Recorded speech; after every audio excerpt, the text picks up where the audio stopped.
Mythology বা পৌরাণিক কাহিনী যারা পড়েন তারা জানেন যে পৌরাণিক কাহিনীগুলো নিছক গল্পগুচ্ছ নয়, তাতে রয়েছে অনেক ইঙ্গিতপূর্ণ তথ্য ও শিক্ষণীয় বার্তা মানুষের জন্য। জগতের বিখ্যাত পৌরাণিক যে গ্রন্থগুলো, যেমন গ্রিক পুরাণ, হিন্দু পুরাণ, এগুলো নির্দিষ্ট কোনো ধর্মের জন্য নয়, সার্বজনীনভাবে সকল মানুষই তাতে পেতে পারে শিক্ষা ও মনোমুগ্ধকর বার্তা, যা থেকে জীবনের অনেক উপলব্ধি জাগ্রত হতে পারে। এখন বলবো মহর্ষি কৃষ্ণ দ্বৈপায়ন বেদব্যাস রচিত কৃষ্ণ কথা থেকে উদ্ধৃত একটি ঘটনা।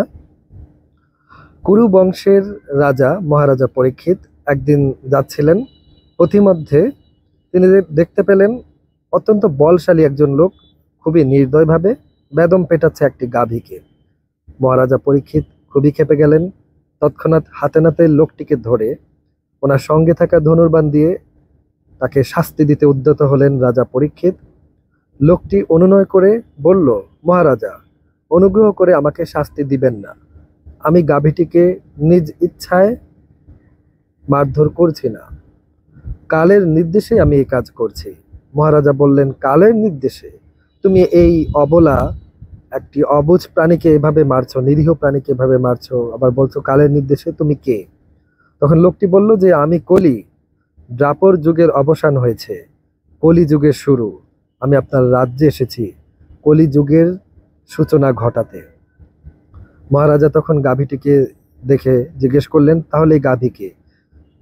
গাভীরূপী সেই অবতার স্বমহিমায় ধারণ করে বললেন, মহারাজা পরীক্ষিত, আমি হচ্ছে ধর্ম, কলি আমাকেই মারধর করছে।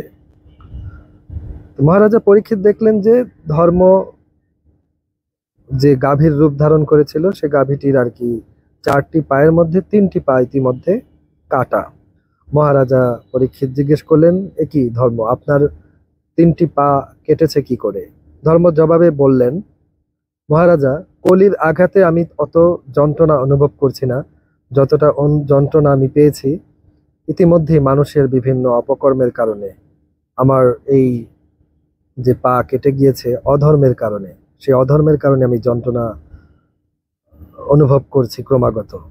কলির চেয়ে বেশি, কলির অত্যাচারের চেয়ে বেশি যন্ত্রণা মানুষের করা অধর্মের জন্যই।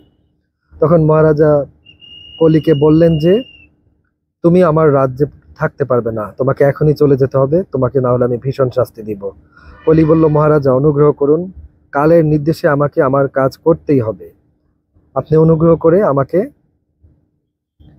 কিছু জায়গা দিন যেখানে আমি যেতে পারি। তখন মহারাজা পরীক্ষিত বললেন, তোমাকে আমি 4টি জায়গা দিলাম, এই 4টি জায়গায় কেবল তুমি যেতে পারবে, যেখানে পাশা খেলা হয় বা জুয়া খেলা হয়, 1, 2 যেখানে আহ, যেখানে মদ্যপান করা হয়, 3 যেখানে নারী সম্ভোগ করা হয়, এবং 4 যেখানে হিংসা এবং পরচর্চা করা হয়। তখন কলির জবাবে মহারাজা পরীক্ষিতকে বলল, মহারাজা অনুগ্রহ করে আমাকে আরেকটি স্থান দিয়ে 5টি জায়গা হিসেবে পূর্ণ করুন, আমাকে আরেকটি স্থান দিন যেখানে আমি যেতে পারি। তখন মহারাজা পরীক্ষিত বললেন, ঠিক আছে, 5ম জায়গাটি হচ্ছে সম্পদ, যেখানে ধন সম্পদের অতি প্রাচুর্য থাকবে, তুমি সেখানে যেতে পারবে।